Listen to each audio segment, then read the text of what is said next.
Jamás se hubiera imaginado ese destino cuando apenas empezaba a soñar conseguir la carrera de profesor de inglés. Matar por dinero. Nunca había visto tanto dinero junto cuando Julián le pasó el fajo como adelanto de algo en lo que no quería participar, pero que no podía eludir. Al llegar a casa, lo tiró debajo de la cama, como si los billetes estuvieran contaminados.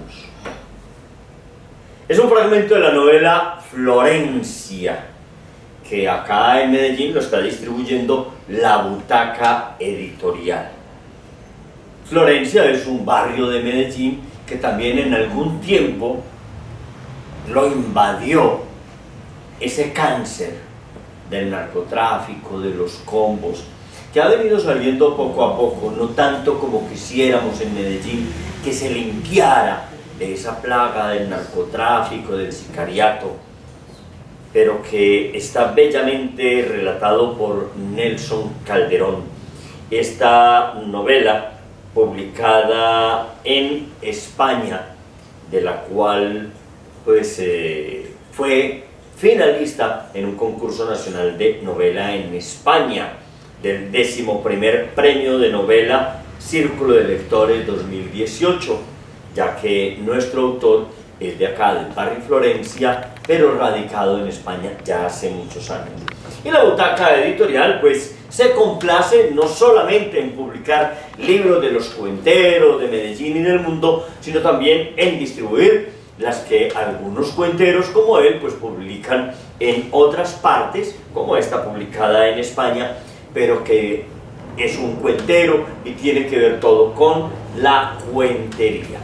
Así estamos en Viva Palabra, La Butaca Editorial, la fiesta, la nueva sede, todas las cosas que estamos pendientes para entregarles a ustedes. Muy próximamente, la invitación al lanzamiento del Festival Local de Cuentería, Medellín sí cuenta, y Antioquia también.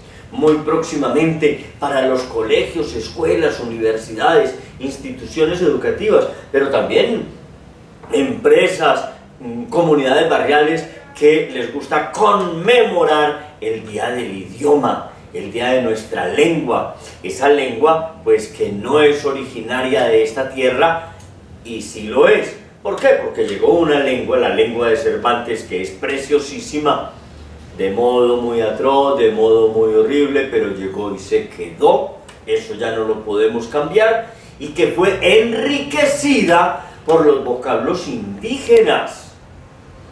La palabra arepa, la palabra maíz, una cantidad de vocablos indígenas, la chicha, que se quedaron en la lengua castellana y luego también alimentado por las lenguas africanas, diversas lenguas africanas. Entonces, para la conmemoración de ese Día de nuestra lengua, incluyendo también como Día de la Lengua, las lenguas nativas, las lenguas indígenas, en Colombia hay 67 lenguas aborígenes vivas, que se hablan todavía, más el palenquero, que podemos decir que es aborigen, porque nace de los vocablos africanos, un poco mezclado con vocablos españoles, pero predominan los vocablos africanos, pero eso solamente se habla en San Basilio de Palenque y sus alrededores.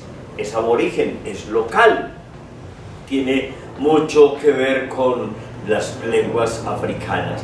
También tenemos el criol en San Andrés, ¿cierto? Es una lengua aborigen colombiana que nace de esa mezcla de las lenguas africanas con el inglés, porque allí pues predominaban los ingleses, no oficialmente, pero la gente que vivía allí, los piratas que se quedaron a vivir allí, todo eso conformaron las comunidades caribeñas y se formó la lengua criol.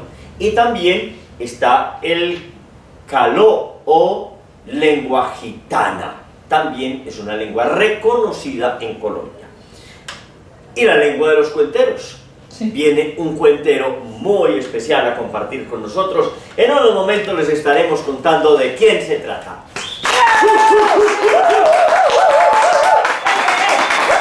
La Butaca Editorial es la editorial de los cuenteros de Medellín. Si quieres conocer sus libros, visita en Instagram @labutacaeditorial. La profesora Esmeralda y yo nos montamos en la canoa y emprendimos marcha hacia la escuela.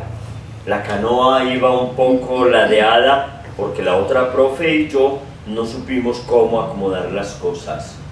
En el camino hablamos de nuestra salud y de la preocupación por los niños de la vereda. Cuando estábamos llegando, un grupo de hombres hicieron señas para que nosotros arribáramos a la orilla.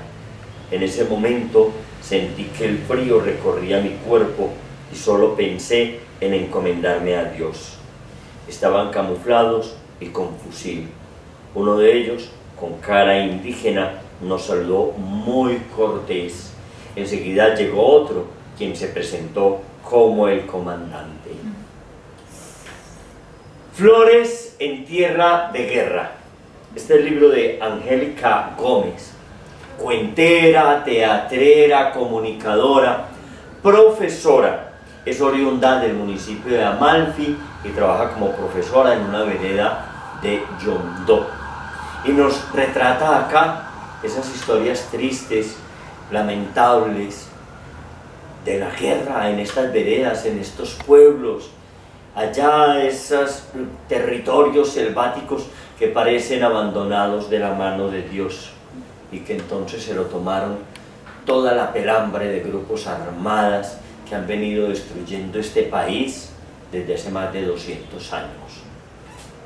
Angélica con valentía ha enfrentado todos estos procesos que le ha tocado siendo una mujer muy joven, que le ha tocado allí en las selvas de Yondó, pero también en Amalfi desde que era niña. Pronto estaremos haciendo el lanzamiento del libro Flores en tierra de guerra, allí en Amalfi. Ahora, este 29 de marzo, estaremos haciendo el lanzamiento, la presentación de este libro, publicado por la Butaca Editorial. Se pueden comunicar con nosotros, se pueden comunicar allá en la Casa de la Cultura de Amalfi. Se estará haciendo la presentación del libro Flores en tierra de guerra, Angélica Gómez, publicado por la Butaca Editorial. Ahora sí, entonces, con el cuentero que viene en este momento, bueno, después les digo el nombre y los apodos y todas las cosas. Un fuerte aplauso para él.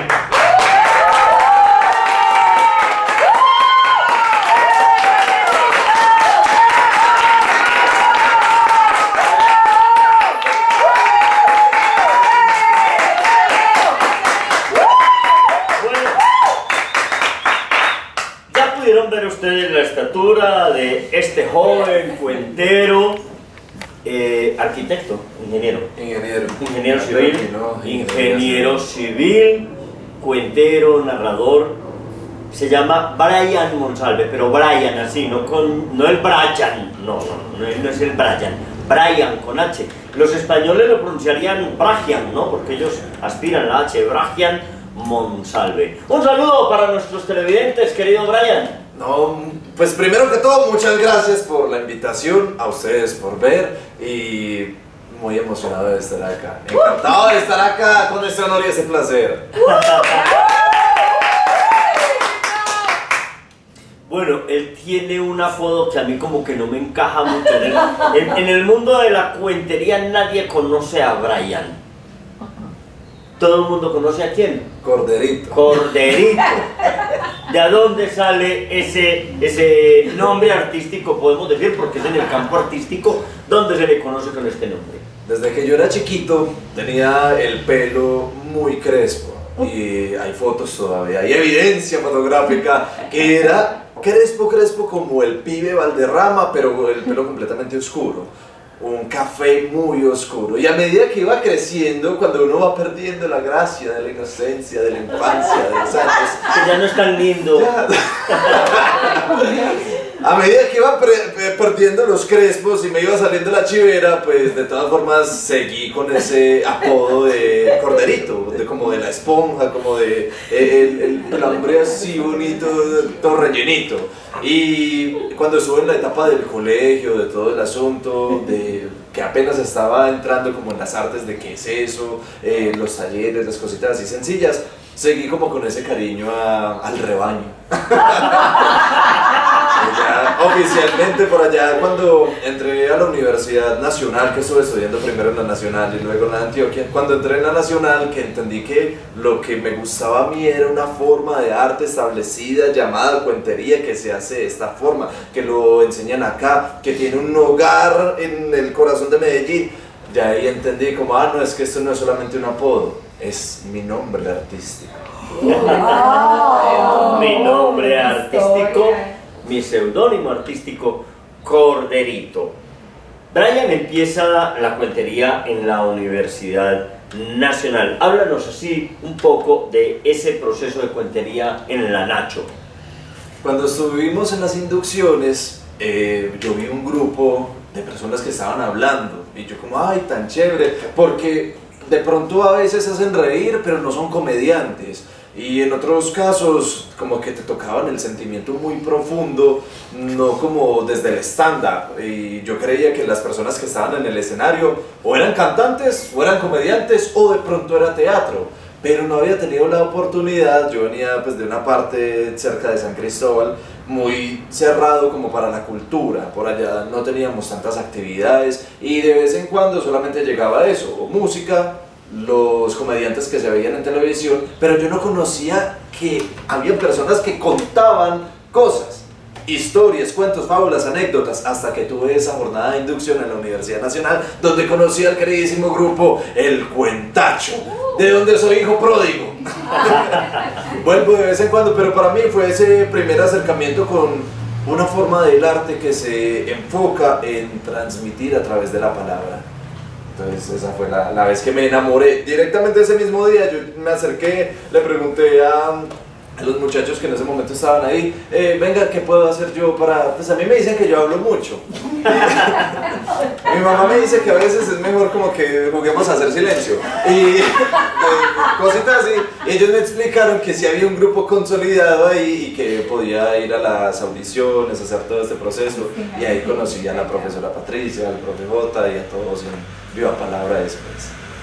El Corderito en la Universidad Nacional y ahora en la Universidad de Antioquia, de la cual egresó, pero también estuvo participando en el proceso de En la Sombra Cuenteros de la Universidad de Antioquia. Coméntanos un poco también de ahí.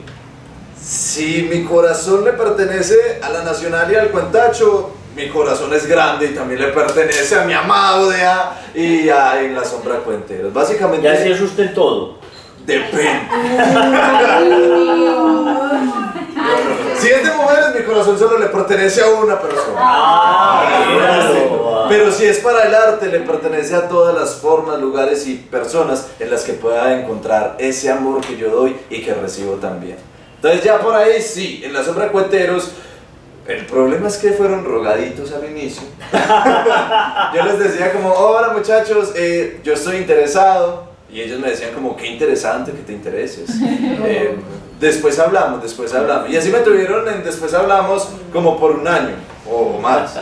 O 3 años. Bueno, total. Después cuando me contaron como, oye mira, no habíamos abierto el grupo, es un grupo pues en el que no estábamos recibiendo nuevos participantes por esta y esta razón, yo ya entendí como, claro, es que pues tiene todo el sentido, que no era que me estuvieran haciendo el feo o que no era nada personal, sino que simplemente estaban dándole un enfoque al grupo que no permitía nuevos integrantes. Ya cuando me dieron como ese conocernos, como qué haces tú, cuál es tu estilo, qué te gusta, fuimos como entrelazando todo el equipo y ya fue como, ay no, es que usted por qué se demoró tanto en insistir más. Yo ahí entré con ellos, empezamos, eso fue como despuésito de pandemia o antecitos. Total, empezamos a entendernos muy bien desde esa misma fecha, todavía con el señor Sandro, Ana Bonca, con los integrantes de ese momento nos entendimos mucho. Y ahí encontré, como decir, un segundo, tercer hogar para mi arte de la cuentería. Y ya desde ahí Todavía estamos a la fecha con las funciones, con la programación, con los espectáculos, dándole al cariño a la cuentería universitaria y a todo lo que surja en el arte. Eso es muy importante, los elementos que se va encontrando uno en el camino, los colectivos, los grupos, los espacios, que es un poco como los viajes interplanetarios, ¿no? Que una nave en cada parte, en cada planeta se impulsa para llegar al otro, en cada uno se impulsa para seguir avanzando, y así es como estos planetas del arte, así como algunos, no sé, están en cuentería pero hacen un curso de clown, un curso de pantomima, un curso de oratoria, y cada cosa lo va impulsando para llegar allá al proceso del arte. Pero bueno, vamos a ver entonces un cuento con nuestro invitado, el caballero Brian Monsalve. Vamos a ver ese cuento.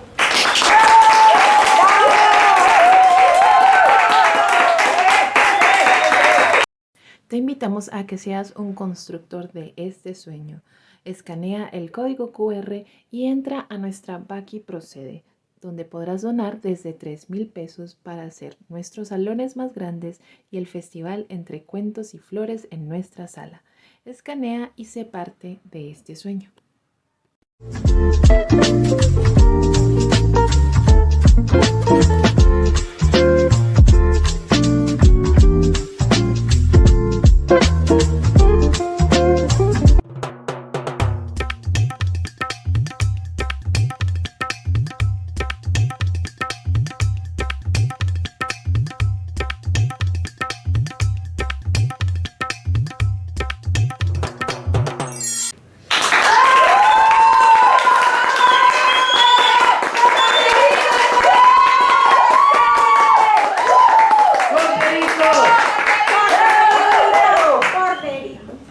Me encontraba yo en una de esas mañanas de mayo, a las 6 de la mañana en hora pico dentro del metro. Mientras me dirigía hacia el sur, empieza uno ahí junto al río Medellín, en esas temporadas de lluvia de mayo, a sentir cómo a través de la ventana van cayendo las gotas, el torrencial, la lluvia. 6 de la mañana, había calor dentro del metro porque todos estábamos muy junticos, pero afuera, con ese aguacero, el frío era inevitable. Y mientras el tren avanzaba por las estaciones hacia el sur, más o menos alrededor de Poblado, Industriales, veo yo que en una de esas canalizaciones del río Medellín, en esos bordes que tiene, en esos huecos tan grandes por donde desembocan las aguas, algunas industrias, algunos locales, pero en esos túneles grandes donde algunas personas duermen en la noche, salía un montón y un montón y un montón de agua. Claro, en esa época de lluvias era normal que se taponaran esos túneles grandes desembocando tanta agua. Lo que me sorprendió era que en el lado izquierdo del túnel, agarrado con una mano y sosteniendo los corotos con la otra mano, había un habitante de calle. Y al lado contrario, casi en un reflejo, otro hacía lo mismo. Ahí me acordé de algo muy curioso. Cuando yo tenía 9 años, tuve la fortuna, 9 años, o sea, hace bastante, tuve la fortuna de conocer a un grupo de voluntarios súper geniales, para mí son héroes, llamado el SIMPAD. El SIMPAD es como una guardia civil, como unos voluntarios que ayudan a otras personas en momentos de dificultad. No son como los bomberos, sino que son aún más voluntarios. Entonces, cuando yo tenía 9 años, en esos aguaceros de noviembre, me encontraba yo en la casita que teníamos construida en un barrio que ya no existe, por allá por los sectores de Olaya, y la lluvia empezó a mover el techo de zinc, tan duro que uno piensa como, no, se va a caer el techo. Gracias a Dios no se nos cayó el techo porque la casa completa se fue ladeando.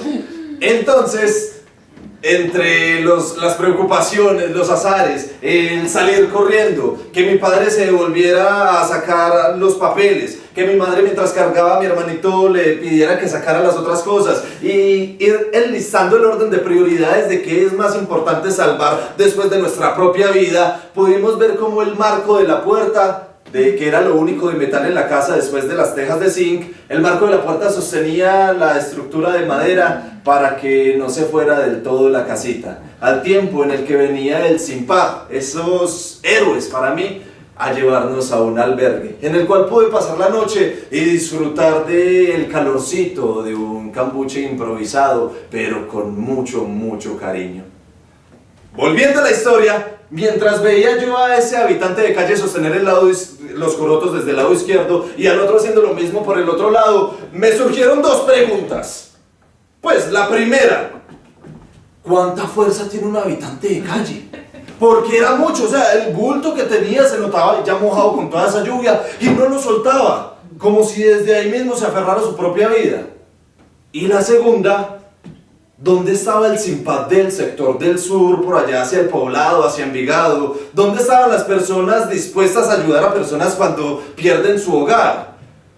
¿O qué tamaño tiene que tener tu guarida para que sea considerado un hogar? ¿O es que ellos ya no son considerados personas?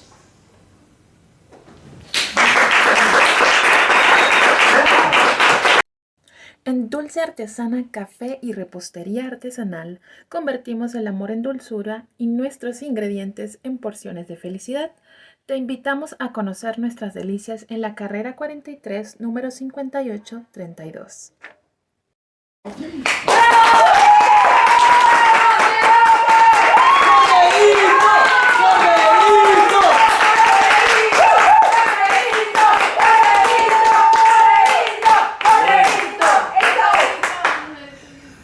Ya vimos que el corderito no es tan tierno ni tan manso en su narrativa.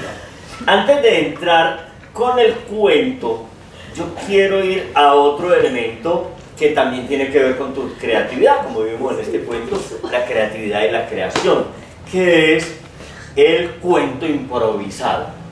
Brian también se ha destacado un poco en el concurso Cuenteros en Apuros de cuento improvisado. ¿Cómo te va con eso y por qué te gusta participar en el cuento improvisado? Porque yo me muero de susto, yo me muero de nervios. He participado 3 veces, taquicardia, ahí mismo. No, yo creo que desde que conocí a la profesora Patricia, que ella me enseñó, a uno nunca se le quita el miedo. Uno aprende a dominarlo, a someterlo, a hacerlo suyo. Desde ahí yo entendí que la improvisación es ese picantico de la cuentería. Tiene todos estos estilos, todas estas formas, pero la improvisación para mí es algo salvaje.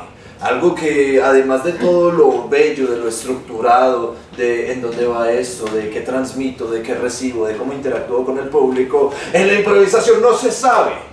Reciba, usted está abierto a recibir, a lo que le llegue, haga lo suyo y como al temor, sométalo.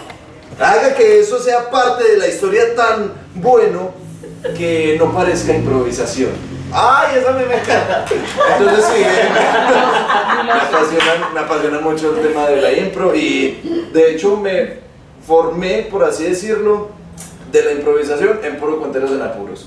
Yo venía aquí cada vez que había función, cada mes, y yo veía a esas personas tan talentosas y yo decía, ¡ay, yo quiero! El problema es que como estaba al principio de la cuentería, como apenas estaba descubriendo todo el mundo de este arte, también conocía al principio la improvisación. Y el primer día que yo vine a Cuenteros en Apuros, yo me senté como participante. Y me mira Paul en ese momento que estaba presentando. ¿Y usted vino primera vez a participar? O muy lanzado o muy bobo. Entonces, un poquito de las dos, siempre ha tenido razón el señor Paul con todo eso. Y sí, desde ahí cometí muchos errores, aprendí y hoy en día, pues hace poco, volví a cometer más errores para aprender de ellos. En eso estamos. Adrenalina pura, pero vean que me gusta mucho una cosa, lo que usted dice que la profe Patricia le enseñó eso, que al miedo hay que dominarlo, porque ella estará participando en el próximo Cuenteros en Apuros. Con esa fuerza de ella de dominar el miedo. Ella le da temor, pero ella dominar el miedo ahora en abril ya está inscrita para Cuenteros en Apuros y eso es decir, enseñando con la práctica, ¿cierto? Con el ejemplo, muy importante. Bueno, vamos entonces con su cuento. Este cuento, a propósito de las lluvias torrenciales que están cayendo en Medellín, en todo el país, que nos presentas esta historia. Me imagino que nace de vivencias reales o que, como dirían por ahí, en el arte no se habla de verdad y mentira, se habla de realidad y fantasía. ¿Cómo está ese cuento? De hecho, sí se mezclan las dos anécdotas que fueron reales, y no solo reales, sino también verdaderas en ese caso.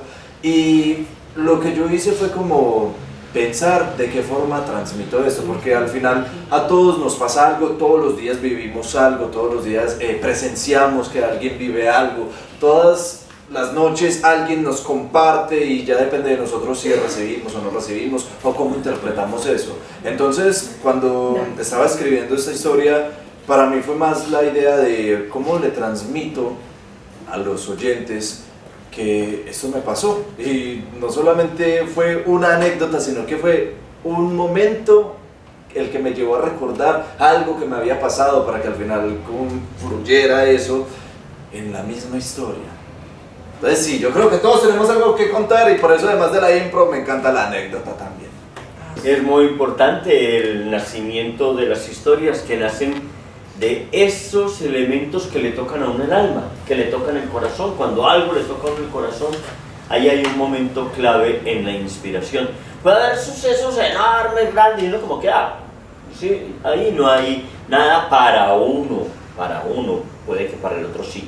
A veces cosas para alguien insignificante. Es decir, en ese viaje del metro, ¿cuántas personas vieron a aquellas víctimas de toda esta complejidad en la sociedad, que tienen que vivir en las alcantarillas o a orilla del río? ¿Cuántas personas ese día vieron en el metro a esa gente que estaba casi a punto de que lo arrastrara la corriente? ¿Cuántas personas lo vieron? Pero a él le tocó el corazón. Y tal vez mucho tiempo después dijo, esta imagen que tengo, vamos a hacer algo con esto, porque a la vez nos está diciendo a nosotros que es un problema que sigue vivo en nuestra sociedad, que es un problema que nuestros políticos se limpian con decir, no, ahí tenemos un centro donde los atendemos a los que quieran ir, o se limpian con decir, es que no ve que les decimos que ellos no quieren. El problema es mucho más profundo, el problema nace en las barriadas, en los colegios, donde a los jóvenes de 12, 13 años está el jíbaro ofreciéndoles, conquistándolos, los está entregando a veces gratuito, donde ponen a algunos de los mismos estudiantes a que distribuya adentro de la institución educativa. ¿Qué podemos hacer los maestros o qué se puede hacer dentro del sistema educativo? Que es que hay una circunstancia muy compleja y es esa dicotomía que muchos profesores, muchos padres de familia dicen. Los padres dicen, no, yo para eso lo mandé a la escuela para que lo formen. Y muchos maestros dicen, no, la formación es en la casa, aquí vino fue a enseñarle. El sistema educativo se llama educativo, no se llama sistema de enseñanza. ¿Qué puede hacer? Porque tampoco el maestro está en capacidad de resolver el mundo.